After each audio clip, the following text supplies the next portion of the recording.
What struck me about Austin, most remarkable to me, I arrived at the airport, wonderful cab picked me up, we're driving out of the airport, and I see all of these cabs waiting under shade structures because it's hot as hell there. And they're all waiting under shade structures. And then I take a closer look at the shade structures, and on top of the shade structures are solar PV collectors. And I just said, stop the car, I got to take a picture. And she said, what are you talking about? I mean, this is part of her everyday life, a cab driver. And I said, this is remarkable. Why do you have photovoltaic collectors on top of all your shade structures? And she said, because the sun is shining here all the time and we're making power. And I said, so who's the power company? And she said, there isn't one. It's owned by the city. And suddenly, some of my questions about why turned into what if. So in my 15 minutes, and I'll try to do it before, maybe I can do it less, I don't know, because I have a lot of images. But in my 15 minutes, I'd like you to be thinking about not only the why, because the next really important question is what if? And about my story, what if basically an artist who is 20 years old, comes out of Cornell University, moves to New York City, late 1960s, the art world, as it's perceiving itself and its own self-importance, is located within 10 square blocks, and the art world chooses this young man at 25 years old to have, or a major force in the art world, the Guggenheim Museum, says, Michael, you are one of 10 artists in this country and who we feel is excelling and really in the next generation of the most important artists in the country. We want to show your work. And I go, why? To myself, of course. And I show my work. It's an amazing experience for me. And then I say, what if? And also why?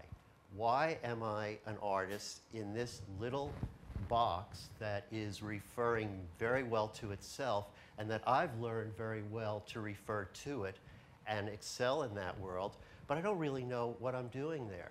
So I said, what if I get out of here and remove myself to a place that's so remote from that world? And what if I ask some questions that are so remote to what that world is asking itself? So the question I asked, and it came out of personal issues, was how does a human being relate to a natural environment? And what do we do in a natural setting? So that has actually been an underlying question that then became, how does a human being relate to the built environment and the natural environment, etc. So I leave this place and I go into the woods. I'd grown up in New York.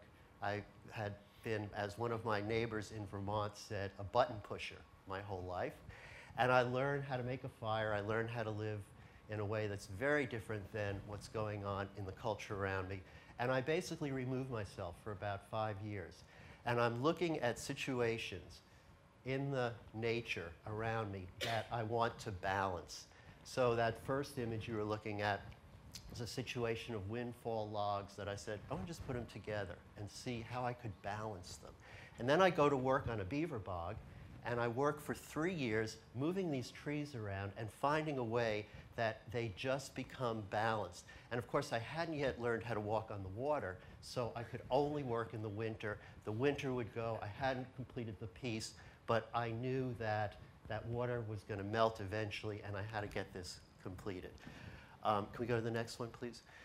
And then I go off into remote areas where if you want to see this, you have to take a hike a couple of miles to look at this, and there's only one moment of the day that the light hits it, and you're going to see it.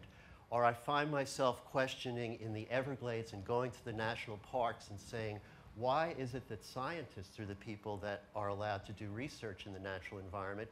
And I, as an artist, would like access to this. So please give me money.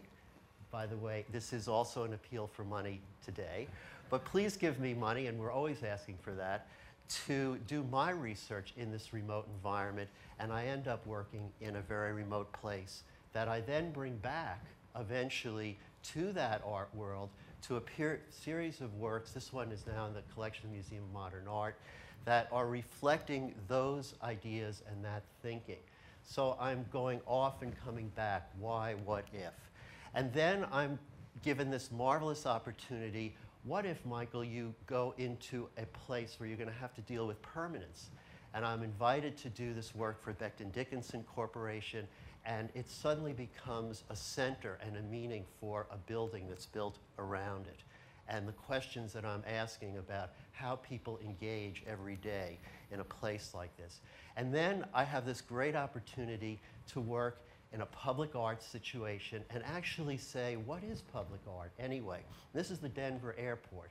And I say, I'm going to take this concourse of Denver airport, I'm going to wrap a whole, it's almost a half an acre of that airport in something that is so different than the airport because it's about decay, it's about odors, it's about pieces that are made in my studio in Vermont that are impacted with manure, but don't tell them that.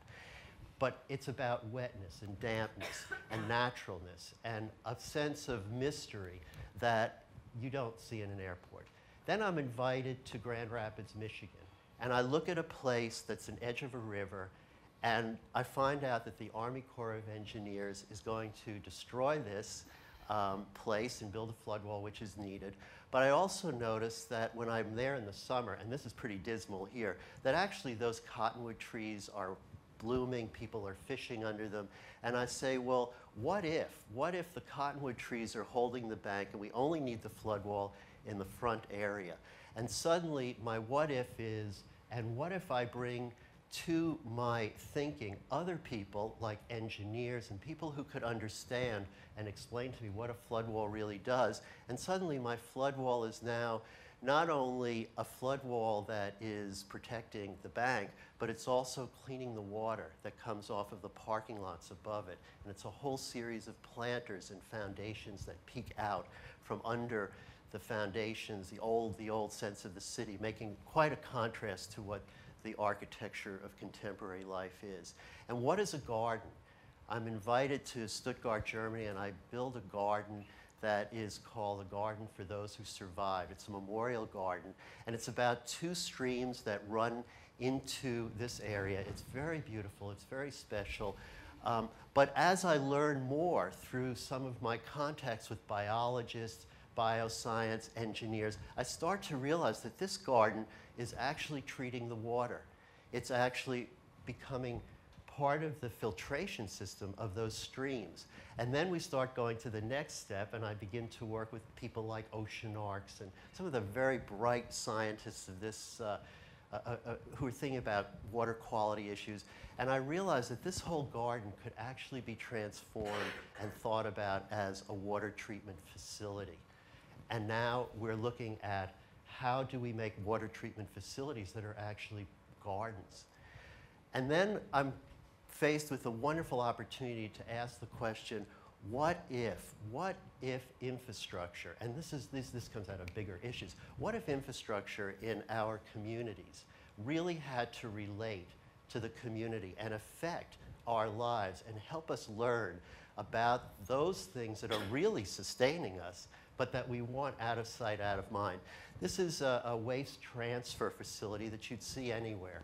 And then I have an opportunity to rethink what a waste transfer facility is.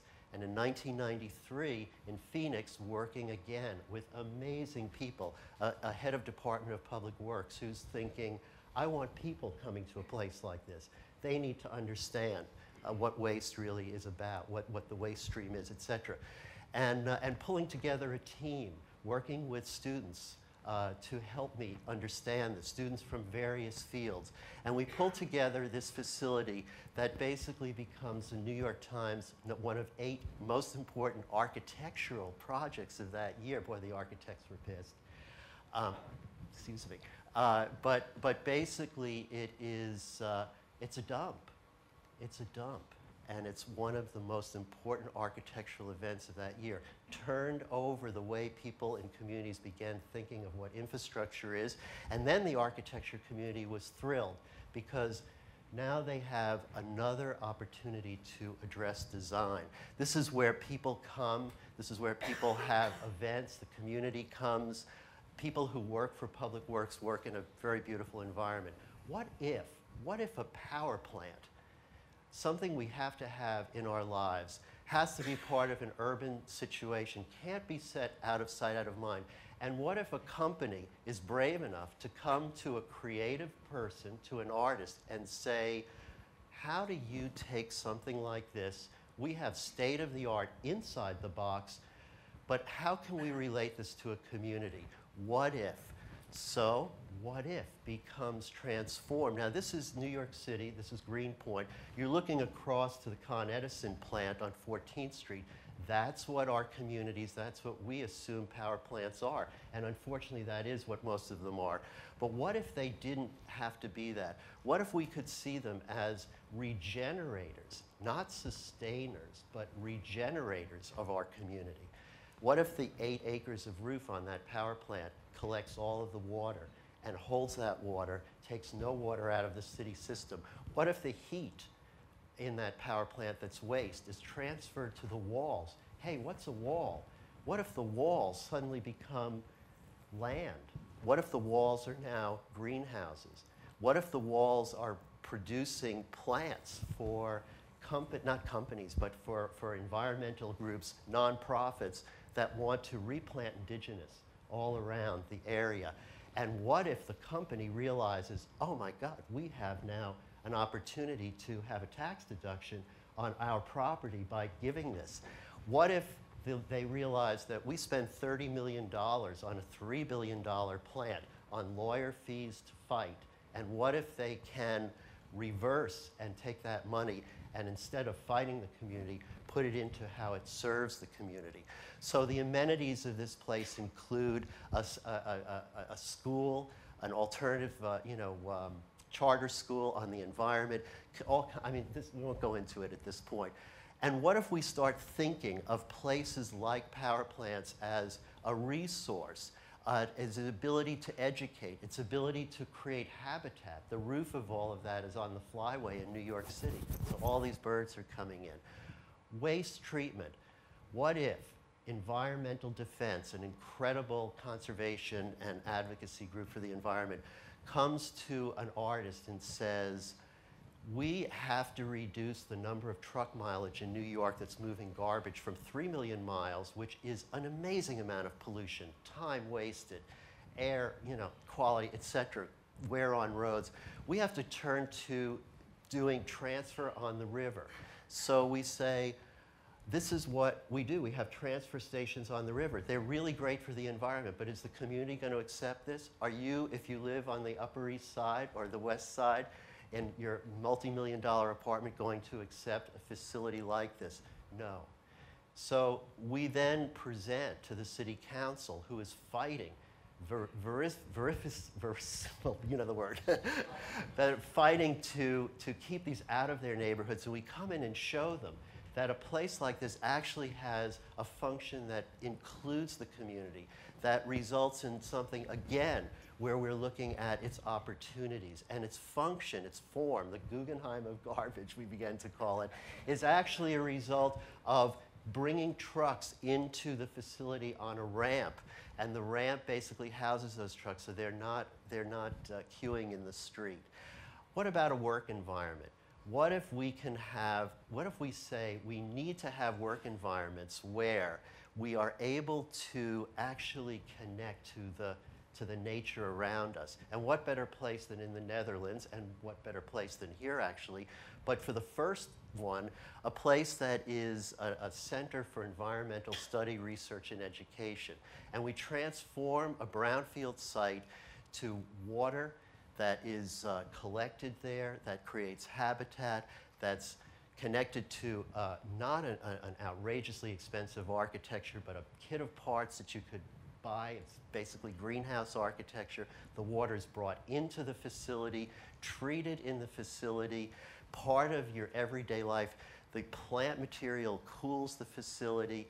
You are working in light. You are working within the systems that are sustaining you in that facility and regenerating your thinking and your soul. So your offices are in that.